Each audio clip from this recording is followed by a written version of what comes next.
What is going on, everybody? Of Hartford, Connecticut, and today we are going to be doing our fourth video of the franchise draft for the Philadelphia Eagles. So, what I did is basically after we got knocked out in the playoffs by New Orleans, I kind of, I ended that video, and then I took care of the off-season stuff. I'm like, you know what? I don't think it's fun for people to watch me bid on free agents, sit through the draft, and all that stuff. So what I'm going to do is I jotted down all the major moves that we made, so I'm going to discuss them as we go. So what we'll do is I'll show you position by position on the team, so you can see how things look and all that good stuff. So we'll start with the depth chart. I'm hoping it wants to load in a decent time.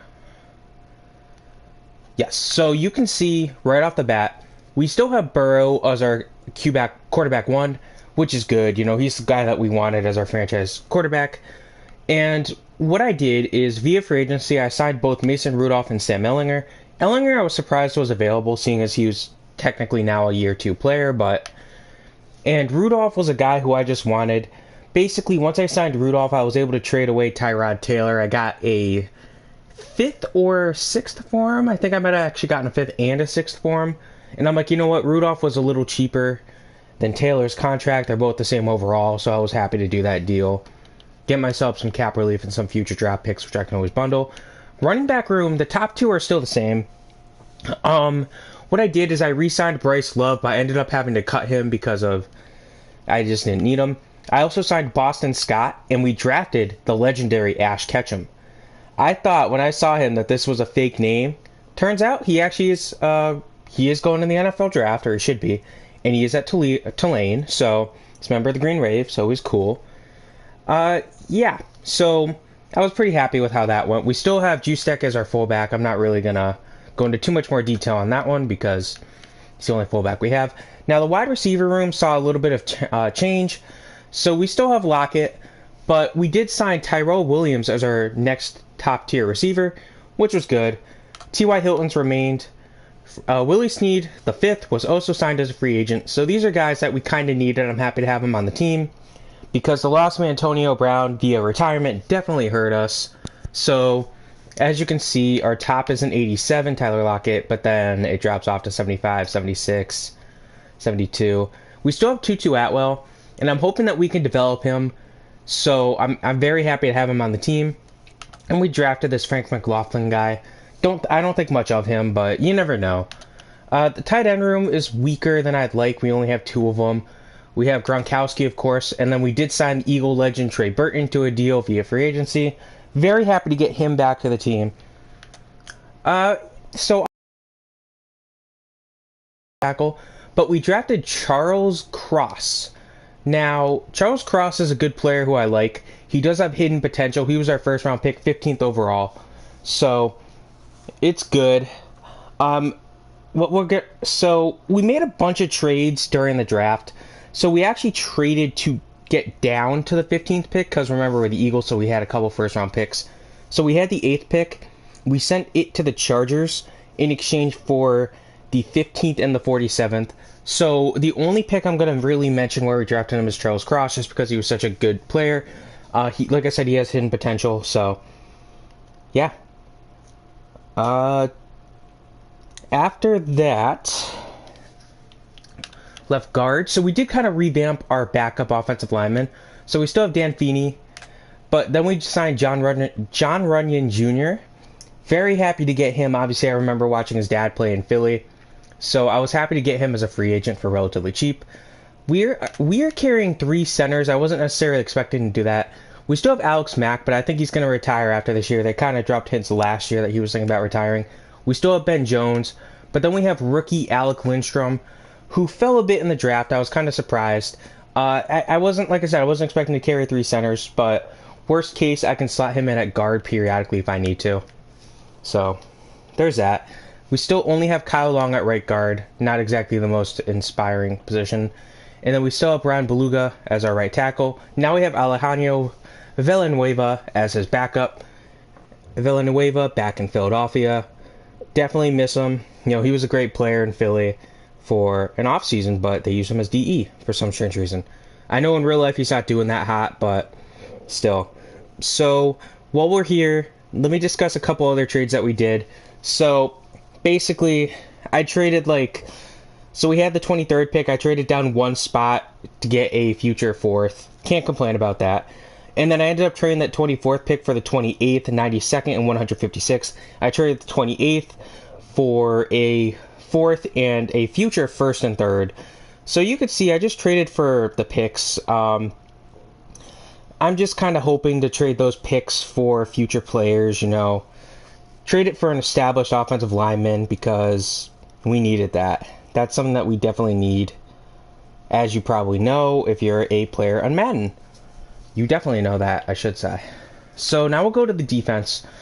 And in a minute, we will have a big trade to discuss. But for now, so for left defensive end, we still have D Ford. But then we made a move and we signed Trent Murphy to be the backup. I'm happy to have him on the team. We still have we added Mike Dana. I don't remember if we drafted him with the franchise draft or not. I know I didn't draft him, but he's not on my list of notes, so we must have had him beforehand. Right defensive end, we still have Jerry Hughes as our starter. And then I managed to, reacquire Samson. He, I think, was a free agent, so there's that. Defensive tackle, still the same thing. Aaron Donald, Vita Villa. Peter Freeman, who was drafted by us. And that's all we're carrying for defensive tackle. So here comes a big trade. Ready? We got him. We got Joey Bosa. Every time I do one of these videos, I always try to get one of the Bosa brothers just because I love them so much. And I really thought I had a second left outside linebacker. I guess not. So this was our blockbuster deal. So what we ended up doing is we gave up the 24th. We had the 24th pick. So I must have traded another pick instead of 24. Whatever. Either way, we traded the 24th pick. Oh, no. You know what? We did have the 24th, and we traded it, and then we reacquired it. That's what it was. Okay. So we traded the 24th pick, the 56th pick, and our first-round pick in 2023 to the Rams to get Joey Bosa, their next year's second and their next year's third. So Bosa, obviously, he's young enough that he's going to be an impact force for us for years to come. I like having a blitzing linebacker, so he definitely is a player that I'm very happy to have on the team. So there's obviously we do have to him, but he might be playing middle linebacker, right outside linebacker right now. So we still have Kwiatkowski, Nick Morrow, but then I went out and signed Alex Anzalone. I like him for his special team playing. He's not going to be a superstar for us, and actually we did sign Morrow as a free agent. I forgot we had Littleton from the draft last year who has been pushed to a third string role. So we're kind of just reuniting this Raiders linebacking core for some strange reason. Can't really complain, though, all things considered. So, then we get to the corners. And the corners, we still have most of our main players, of course, Slade. We still have Callahan. We did sign Jason Verrett. He was actually cut, I think, week 3 of the preseason, so I poached him. I grabbed him as quick as I could. And then we did sign DJ Reed Jr., so that's a guy who I'm happy to have, too. Both of these players will help us for the future. And then, for some reason, so Steven Atkins was a rookie that we drafted this year. He also has hidden development. So what I might end up doing is I might end up trying to trade one of these bottom 3 players, but we'll get to that when we get to that. Free safety. So we did sign Bobby McCain as a free agency. I'm a Memphis fan. When I saw McCain was available, I made sure that we got him. Still behind Justin Simmons. And then strong safety, we still have Jordan Poyer, Adrian Phillips. And then we had to re-sign both of our special teams players. Harrison Butker and Johnny Hecker were both free agents. We signed them both back. Very happy to get them both. So anyway, now that the offseason recap is done, essentially, because I'm not going to bore you with all the minor moves that we did, you can see that I finally did upgrade my staff points. I didn't do that during the season. So what we're going to do is we'll just, we're going to sim the game. For the most part, I'm just going to sim this game. It's just an opening day game, playing Green Bay. Always fun to do that. If I play anything, I'll play like the fourth quarter key moments. But I'm excited for this team. I don't think we're a Super Bowl contender, unfortunately. As you saw, our offense isn't the highest ranked. We definitely need to get like a top tier or a good complement receiver. Our offensive line, specifically right guard and left guard, we can use some upgrades there. That's why I drafted a center. That's why I drafted left tackle. Work on that for the future. Maybe trade one of them if they start developing at a solid rate and I don't need them yet. So we'll have to see. But right now, as you can see, the Eagles here are doing okay. We're up. See if the defense makes a stop. They did. Cool. Always good. So it looks like right now our team is cruising past the Packers, and as I say that, the Packers score a touchdown. Still, this past week for the NFL was pretty fun watching some of the games. Obviously, I watched the Eagles play the Jets. Eagles got the win, 13-0, 12-0 all time against the Jets now in regular season. So, I was very excited. I wanted to go to the game, but unfortunately it didn't work out for me. Just gonna let sim. So we have a 2-possession lead on them.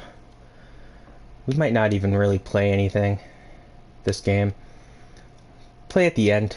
Play like the next moment that comes up.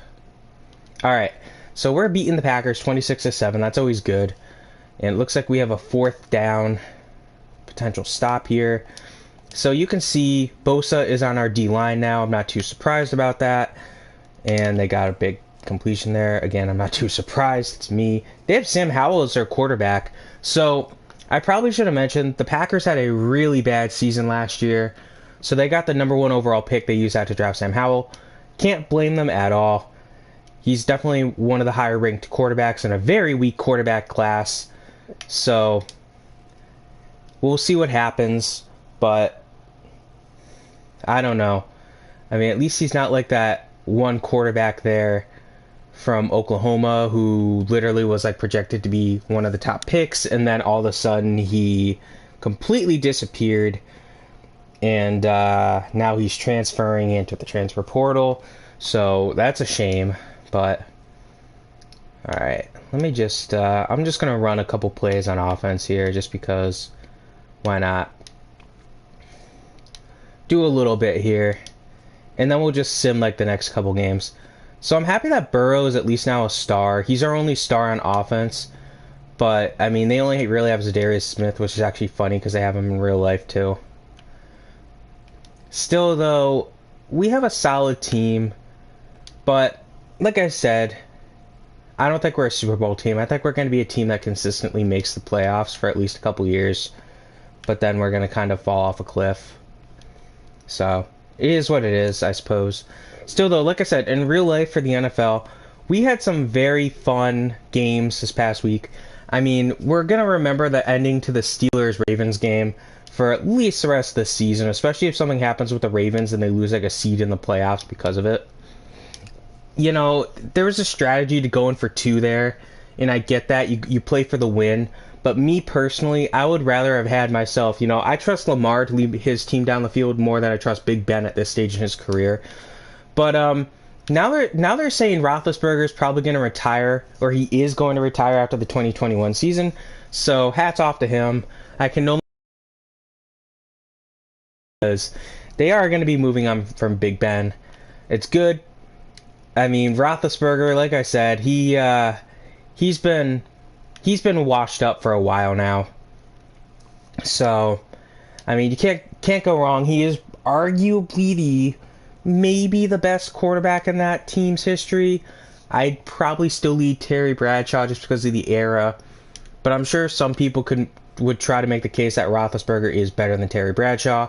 I mean, don't get me wrong, Roethlisberger has done a lot for the franchise, but I mean, you look at the receivers he really has turned a bunch of his receivers from relative no-names and obscurity to big names. I mean, there's like lists of them, and I'm not even going to include Antonio Brown, but there's just so many different players that the team has had in the past, like Martavius Bryant, for example, where you put them in the system, they look great, and then they leave Pittsburgh and they do awful. Mike Wallace is another big example. Although Wallace did kind of deal with some injuries, at least towards the end of his career. But when he signed that big contract with... Oh, this might be missed. Nope. when he signed that big contract with the Dolphins, you know, there were high hopes for him, and then I think he only made it 2 years in Miami before being traded to Minnesota, and then Minnesota ended up getting rid of him before his contract expired. Now I know he went to Baltimore, then he went to Philly for a year, but it was just a shame. It was a bad end to a decent start of a career, at least. So I still had a lot of expectations for Mike Wallace. I still remember when he broke his foot or leg, whatever it was, when he was playing for the Eagles on a stupid design run. I didn't like that play call from the very beginning, and then when we lost Mike Wallace, I'm like, oh, come on, that's never good. Still, Roethlisberger, I mean, good for him that his career's nearing an end. Maybe they have a chance to do something this year, but I just don't expect it. The team is good, but not great. I mean, come on, you tied with the Lions. At this point, that's never good. On the bright side, though, for the Lions, they did end up getting their first victory of the 2021 campaign, defeating the Minnesota Vikings. Now, I was able to watch the end of that game because the Eagles game had ended, so they were kind enough to put on the Lions-Vikings game. And for once, I'm not being sarcastic, saying kind enough to put on the game.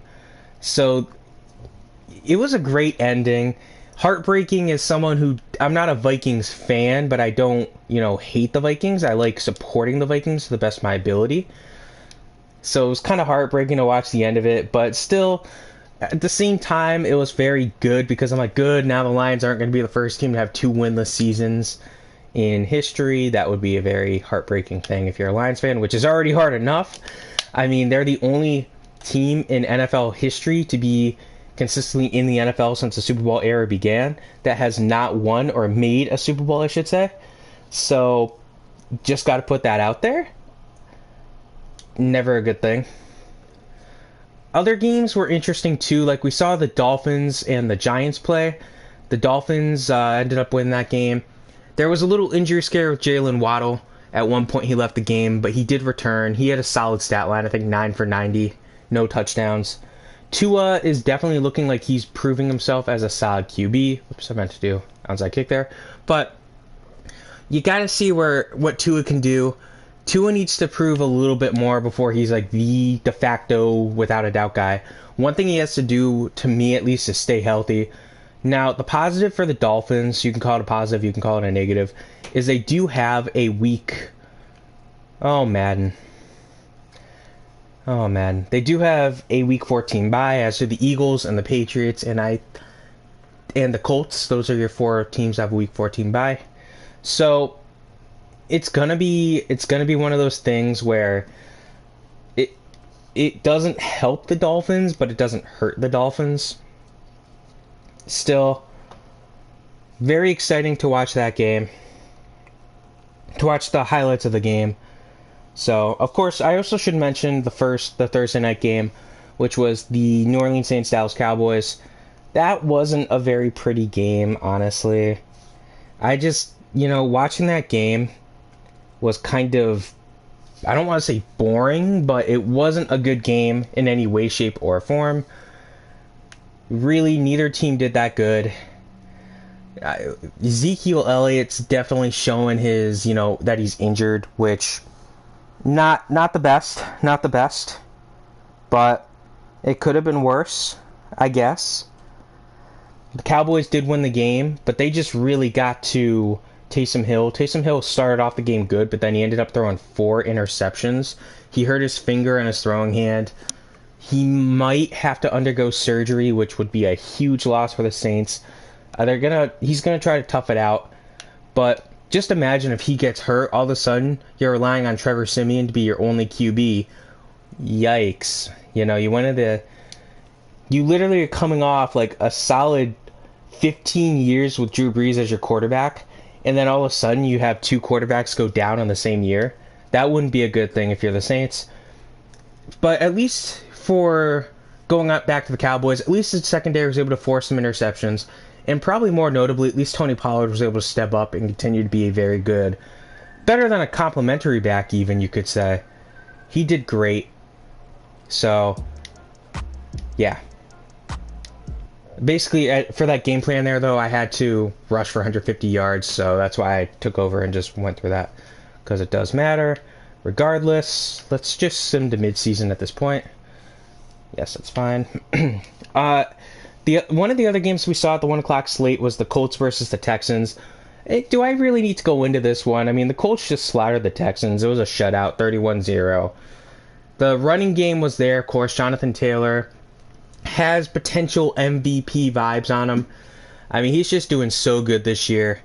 He's just doing everything. They ended up benching Wentz towards the end of the game, gave Sam Ehlinger his first couple plays. He didn't do much of anything. So we're actually sitting at 5-2. That's better than I was expecting. We're not going to look at the mock draft. Don't worry, I'm not going to bore you guys with that. I'll do player negotiations at some point off screen. I just want to see who's available for upgrades. I don't expect there to be too many, if anyone. Of note. Oh, there's some players of note. Okay. So, then we had the Buccaneers and the Falcons.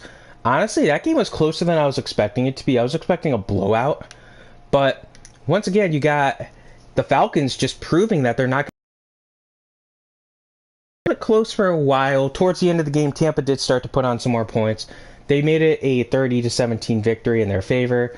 Still, though, Atlanta, you gotta feel happy with how things went. It could have been much worse, but it could have been much, much better, too. Maybe? Like I said, the Eagles and the Jets, I didn't go into much detail in this game, so I'm going to go into it. First things first, I am so happy that the Eagles won that game. Gardner Minshew came out there, and you guys know I've been skeptical about Jalen Hurts. I've said it before, he's not my favorite quarterback, and all of a sudden, he's doing good. If you follow us on Twitter, you've probably seen me comment things about Hurts. But, I mean, I'm happy that Minshew played so well. Minshew just looked great, especially in the beginning of the game. He is such an accurate passing quarterback right now.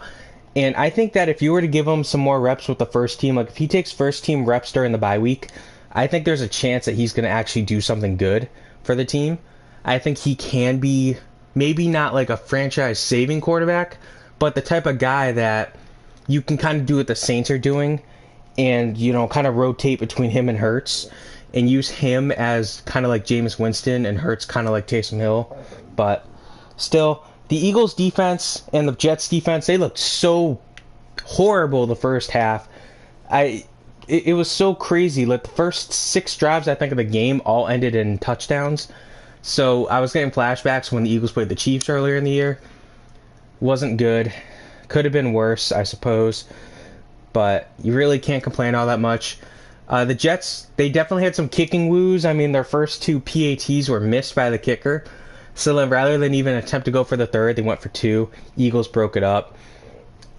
The refs weren't the best in this game. You could really see it. Salah looked like he was going to explode. And you could tell that if it wasn't him, there would be a chance that the refs would have done something. Maybe flagged him. Because Salah was really going off. But he's a very respected person. He's one of the more respected coaches in the league. Which, especially for a first-year coach, that's impressive. One thing I do have to say, though, those refs were not good, all things considered. It was just not good at all. Not good in any way, shape, or form. They were calling, like, there was a play in the fourth where, this is where Salah really got mad, and they called pass interference on the Jets. I was kind of like, that wasn't really a good call. They should have called it the play before if they were going to call pass interference. But what are you going to do? There's nothing crazy to do with that.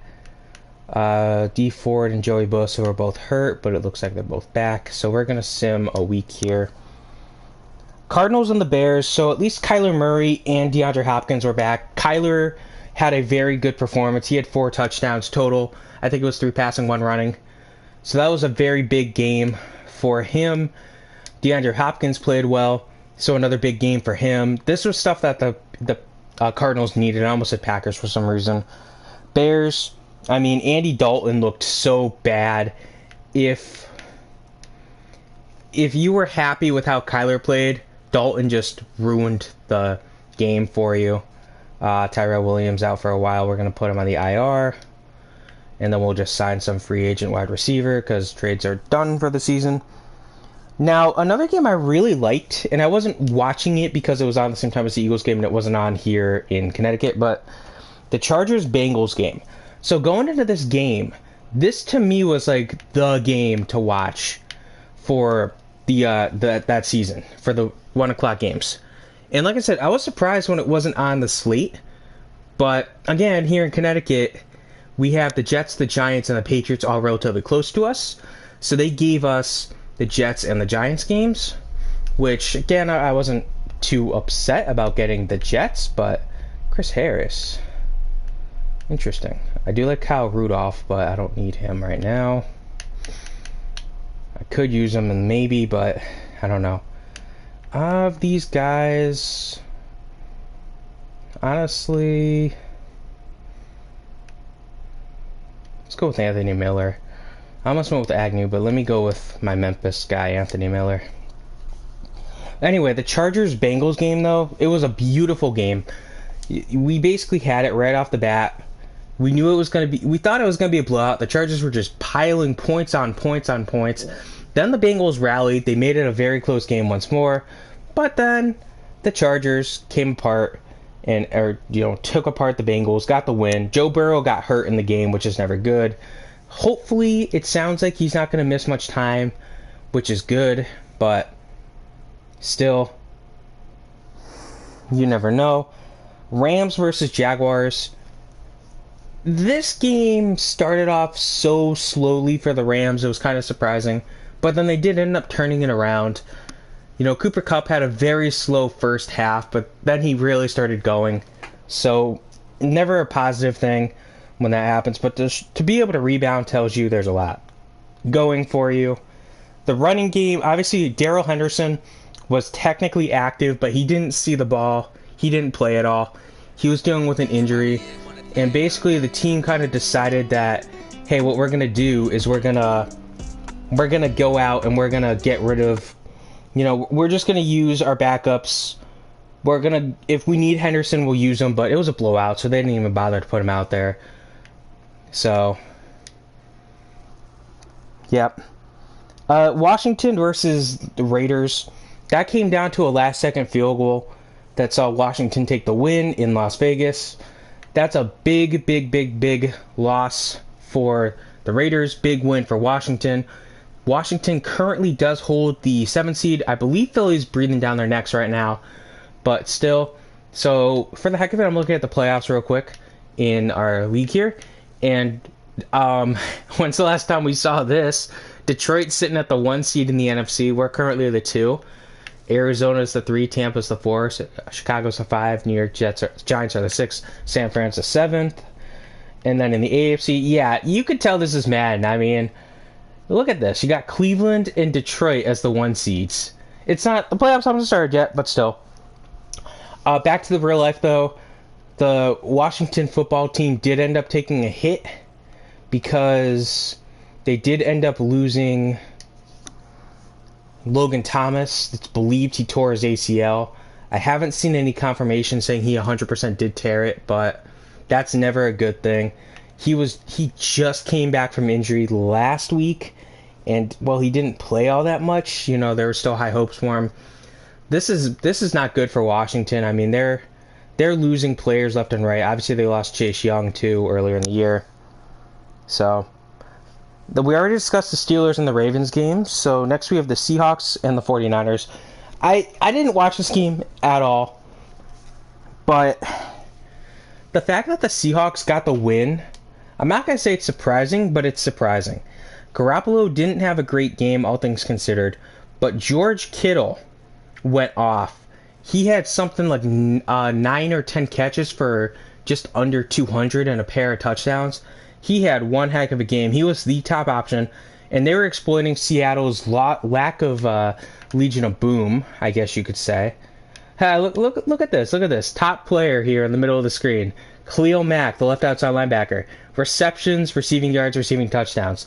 Good to know that Cleo Mac catches a lot of passes, It's good for him. I didn't know we were playing 1,000-yard receiving Cleo Mac.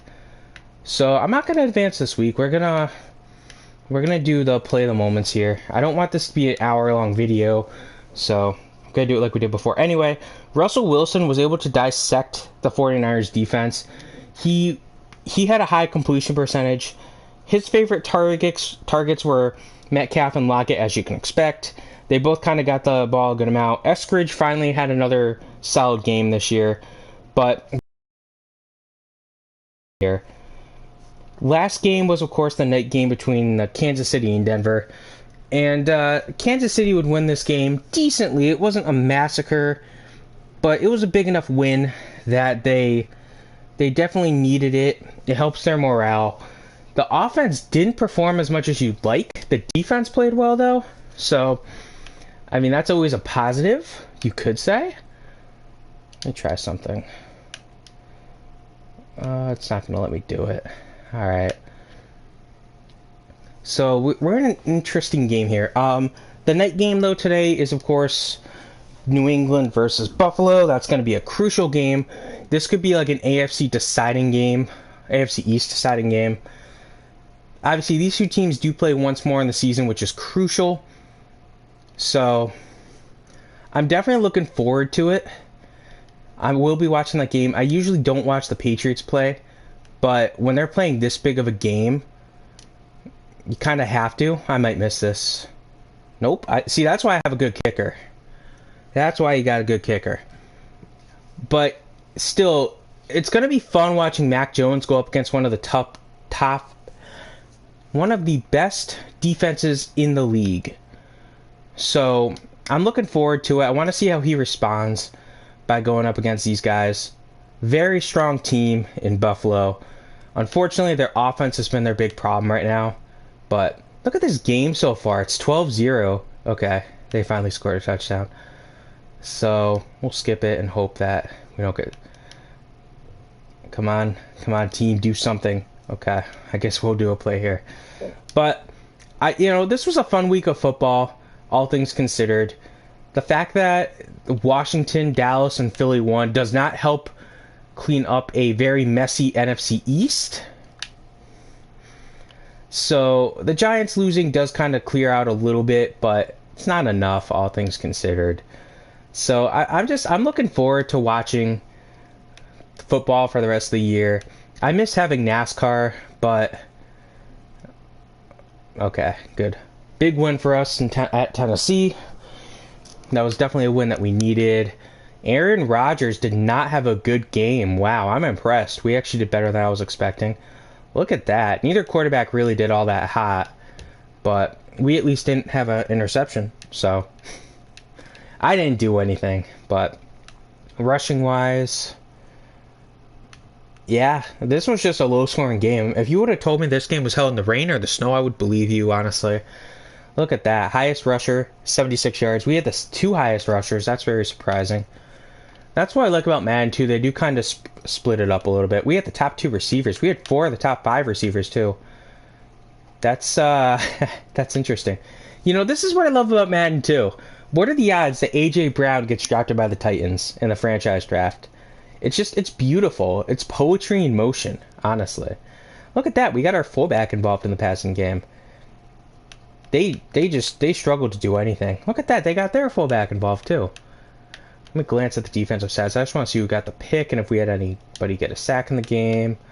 We had Matt Judon get a sack. Oops. Not thinking. And then the one interception was by Darius Slay. Now, Darius Slay still leads the league right now in defensive touchdowns. He's got 3. No one else has 3 in real life.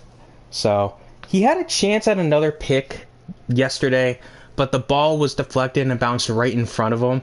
Had he been like a couple yards upfield, he would have gotten the pick, and there was a lot of open field in front of him. So, he was very close to getting another touchdown. That would have been amazing. Darius Slay's coming off a rough 2020 season, so I'm very happy to see him play as well as he's playing. Look at all these players I have. Wow. Okay. I'm not going to develop these guys right now just because I already exhausted my talking points for week 13 of the NFL season. But I'm excited for how things are looking in the NFL right now. So we only have one more game here, and that'll be the last game, and then we'll kind of call a video.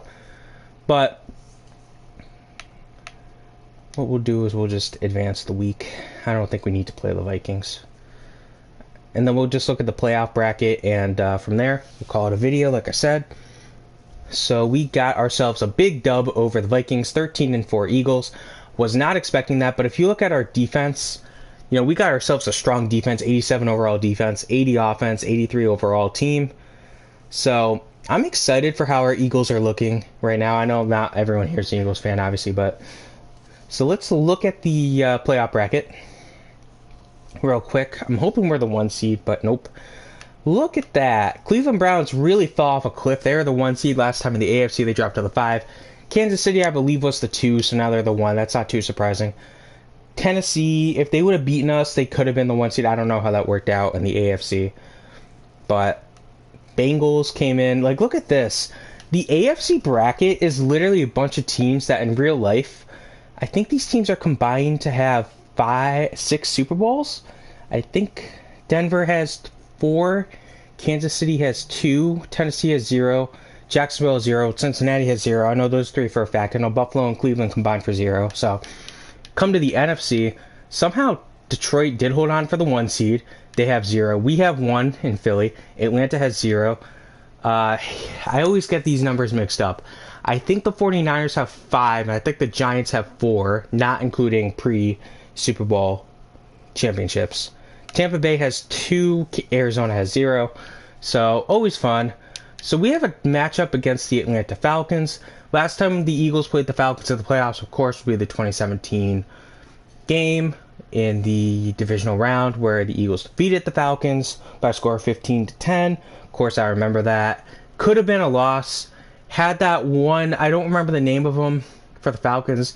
Had he not jumped up and had the ball hit off his knee and launched perfectly into, I believe it was Torrey Smith's hands, that could have been the game changer. That could have won Arizona or Atlanta the game.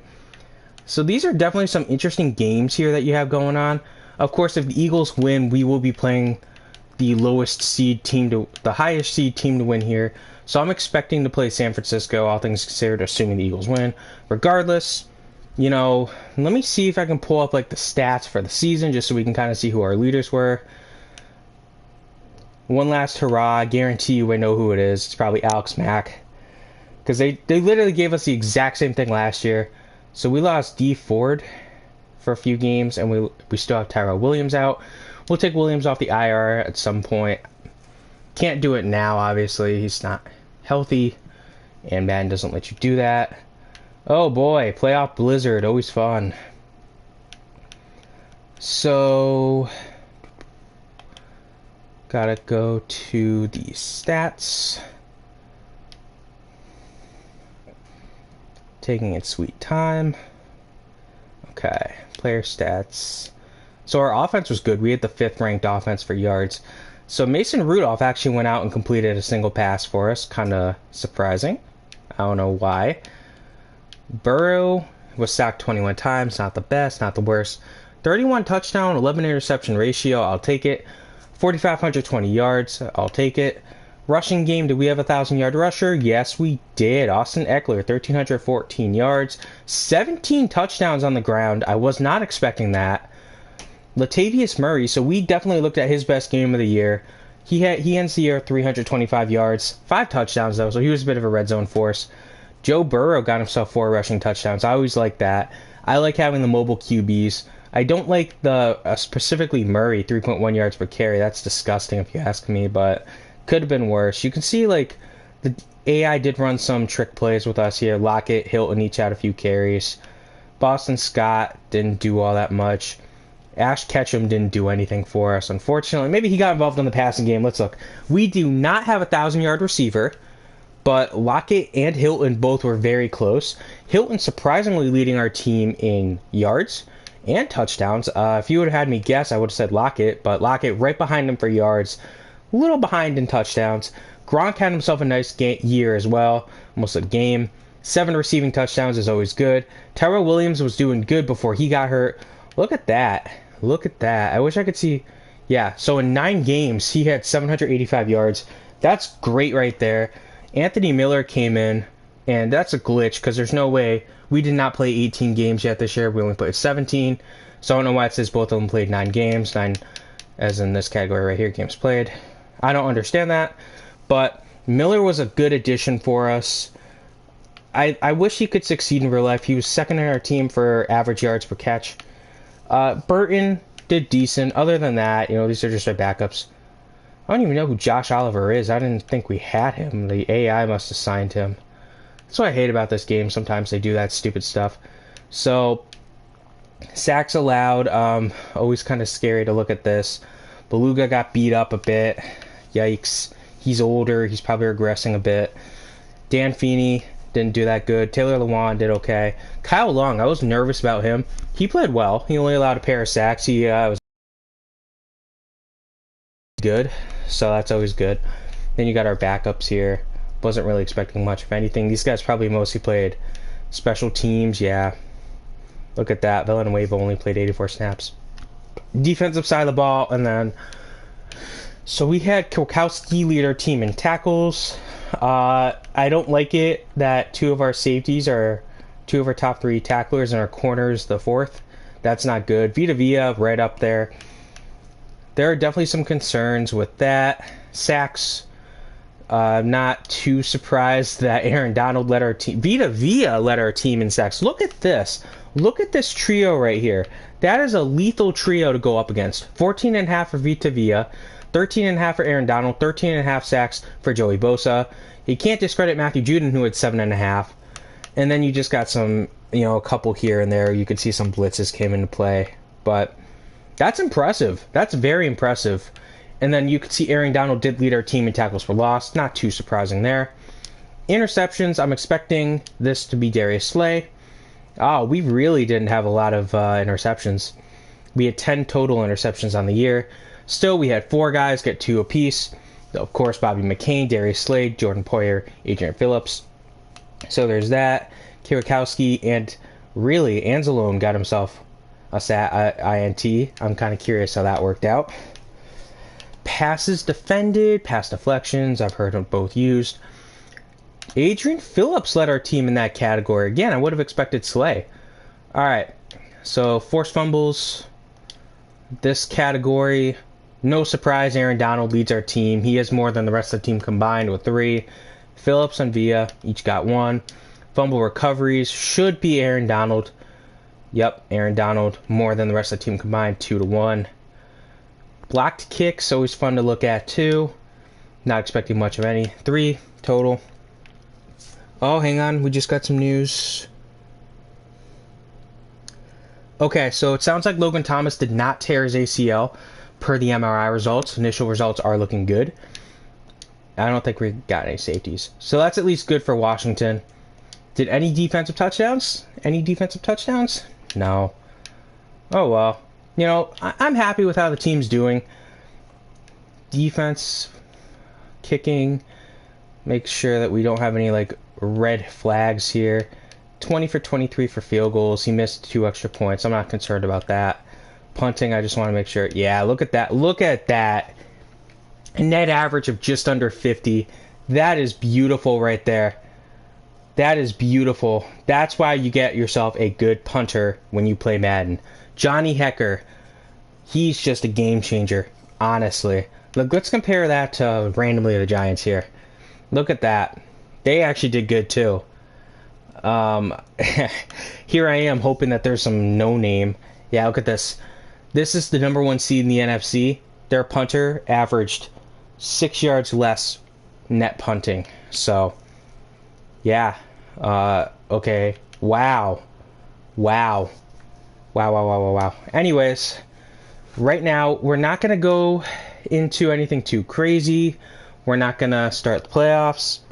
But you look at this, our total offensive yards, we were 5th in the league. Somehow the Texans were up there. I don't remember seeing them in the playoffs. That means their defense was atrocious. If we end up playing against the 49ers or the Buccaneers, we're going to have high-scoring games. Look at that. 4 of the top 5 offenses, at least in total yards gained, are in the NFC. So, do we have the top passing offense? Nope. Tampa Bay got us beat. Do we have the best rushing? I doubt it, but it's worth looking at. Nope. All right, points per game. Detroit, look at that. Gotta give him credit. Give him credit where credit is due. Defensively speaking, we're actually the fourth best defense, at least in yards allowed. Okay. Points allowed. Let's see if we're near the bottom. Third best in points allowed. Third fewest points allowed. Sacks, we're probably not going to be near the top. Oh, we lead the team. We lead the league in sacks with our lethal 3 players, all over 12, 13 sacks. Fumbles, we're probably smack dab in the middle of the league. We're actually tied for the league lead with Dallas and Miami. INTs, we're probably towards the middle of the pack for them. Yeah, definitely. So, all things considered, this team is definitely looking good. I'm hoping that our Eagles can do something here. It's always fun to do, these types of Madden games where you draft a team. Because normally when I'm talking about the Eagles, for example, I won't say us, we. I'll say them. I had a teacher in middle school who would always tell, if you were talking about sports and you said, oh yeah, we are doing this, he would always say, oh, really? You're a part of the team? Good to know. So, yeah. I don't like the fact that we had a lot of turnovers, evidently. We had 13 giveaways. I don't like that. But, I mean, that means we had 2 fumbles lost. I don't know who lost the fumbles. Could be running backs. Could have been Joe Burrow. I'm not sure because I know he had a 31-11 touchdown interception ratio. I don't know if we're going to have anyone in line for, like, MVP or anything like that. I highly doubt it. I'd have to look at, like, the Lions stats to be able to tell you. For that, I probably should have looked. So we'll glance at the weekly awards real quick and then we'll call it a video. So, Mac Jones, got it. For the fact that if we don't have any, we had 1, 2. So Vita Vea, oh my gosh. So Joe Burrow, week 9, had himself a game. 3 passing, 1 rushing touchdown. Look at that. Good stat line for Burrow. A few weeks before that, look at Vita Vea. 4 sacks, 5 tackles for a loss. That's just domination at its finest. Nick Kwiatkowski, 11 tackles, 1 pick. Pretty impressive. Can't complain about that. That'll do it. But look at the Lions, I saw a good amount of Detroit. Not a ton. Never mind, I didn't see any Detroit. No, the NFC is very balanced. Top players, week 18. I'm happy to see Mac Jones is doing good in Madden, too. So, it's going to be fun. I'm looking forward to the playoffs. What I'm going to do is, before we get to the playoffs, I'll probably do what I did last year, where we just kind of sim a little bit, but play a little bit. So we already looked at the bracket. I'll get through all this garbage here, and yeah. Anyway, I hope you guys enjoyed this. I did intentionally go out and discuss the week 13 games. We'll still be doing our NFL schedule or standings update. It might be a day late next week, but I always like doing those, so stay tuned. I hope you guys enjoyed this video, though. Definitely have a good rest of your day. Stay safe out there. That's all I can say right now. Just stay safe. It's a crazy world still.